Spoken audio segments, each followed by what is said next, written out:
ब्रह्मचर्यव्रती दण्डी सर्ववेदान्तपण्डित श्रीमद्विवेकयोगी मां प्रचोदयतु सर्वदा. Shubha Suprabhadam to all the listeners. We are starting on a new venture of bringing into focus the Vishwa Bhanu mural painting complex which we have in our Vivekananda Kendra Vedic Mission Foundation, Kodungalur. So I gave sort of an introduction 2 days back. Today we shall enter into the actual pictures so that you will be able to enjoy a little commentary with the pictures. Because the pictures are rather small in size, it is not very big. They are small size and each frame may have sometimes 2 or 3 incidents depicted therein. So we shall straight go into the Vishwa Bhanu Kavya, the very first sloka. Kalasya medura guhasu vinadam kalakileti lalitaspuridam pravrittam kim yatra kutra vimalabha manandadayam uddipidaschalalavaspradidam gurasya. Somewhat the meaning will be like this. Far, far away, among the deep caverns of time, there was a silent vibration. It is time. And there appeared a ray of light, lightening up everything. That is how the Mahakavi has described the birth of Swami Vivekananda. And rightly he can be called Vishwa Bhanu because we all know the arrival of Swami Vivekananda into our national scene lighted up the whole scenario, which was deeply immersed in the darkness of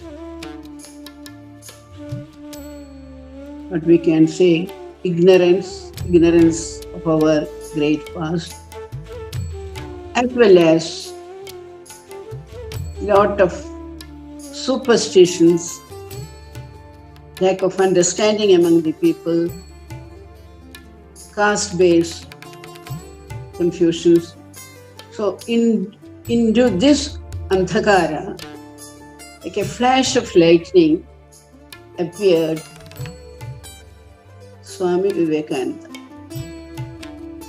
He was born in 1863.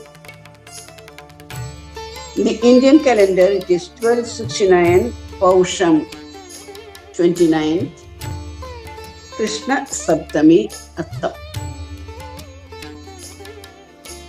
It was a very important festival day, Makara Sankranti. Almost the whole of India celebrates that particular day, Makara Sankranti. It is a very auspicious day.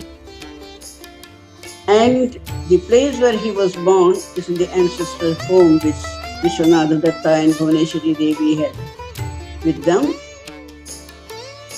It is in a locality in Calcutta called Simulia. That is where the Datta family were residing. Maybe most of you know that Vishwanatha Datta was a very flourishing lawyer in the Calcutta fort, and Mother Bhuvaneshwari was a very pious lady who was praying like anything to have a son.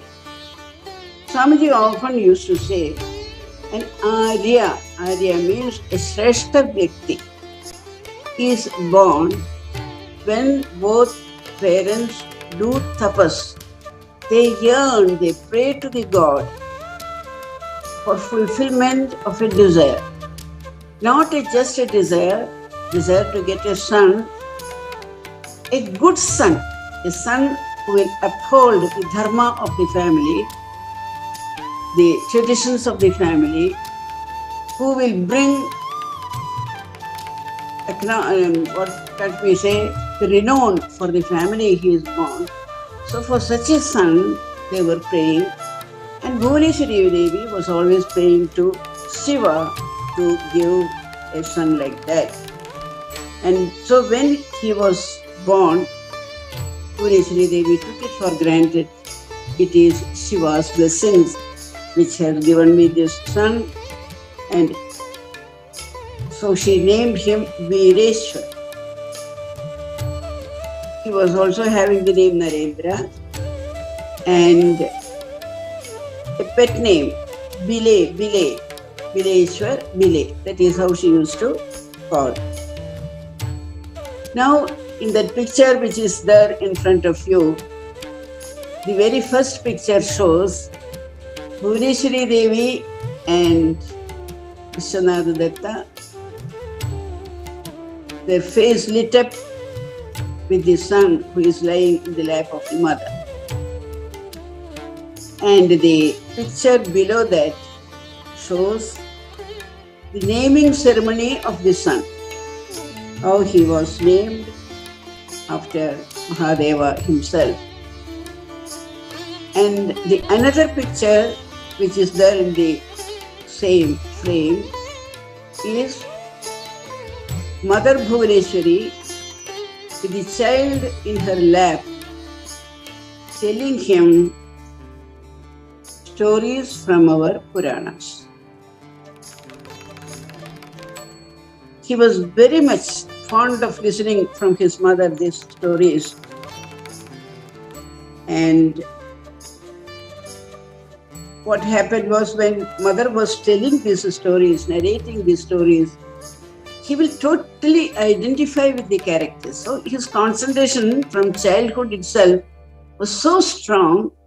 When the mother started reciting the stories, he will totally identify with the character, whether it was Sri Rama or Shiva or Hanuman.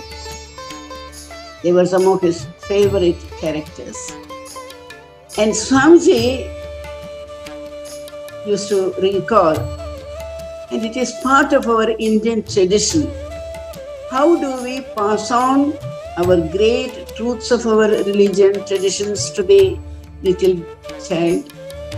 By mothers keeping them in their lap and narrating these stories. So this storytelling was a very effective but simple technique used by the mothers of our olden days for the character building in their children.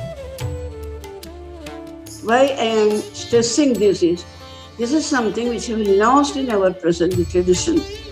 Our parents, young parents, do not know many of our stories. They don't know how to narrate it, how to make the child identify with the characters. All that is lost for them. That is a real tragedy.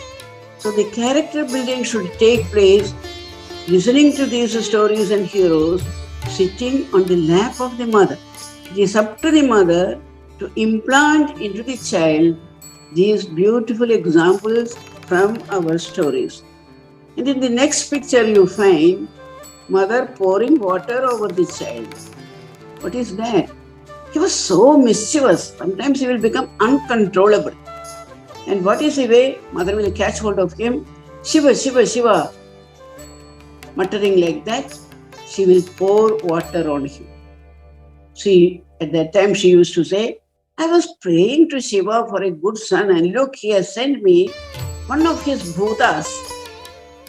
That is what she used to comment. And she used to bathe him, and then he will become very cool.